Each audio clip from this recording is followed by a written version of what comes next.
Festivali folklorik tipologjik kombëtar i Vallës Popullore Burimore u lis si pari në edicionit të 13. Në sheshin qendror të qytetit të Lushnjës, qytetarët dhe vizitorët e shumt ndoqën paradën dhe më pas interpretimet e 16 grupeve pjesëmarrëse. Fituesi i këtij festivali u shpall grupi i vallëve të ansamblit folklorik Pjetër Bogdani të Hasit.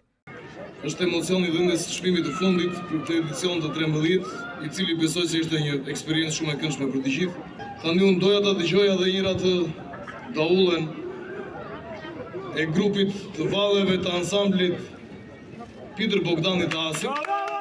Grupet pjesëmarrëse interpretuan në skenë vallet burimore nga trevat shqifolse, duke përcjell për publikun një energji të jashtëzakonshme. Nga vallet dyshe, vallet e kënduara deri në performancat e shoqëruara me instrument muzikor, grupet folklorike sollën hijeshin e valleve tona burimore.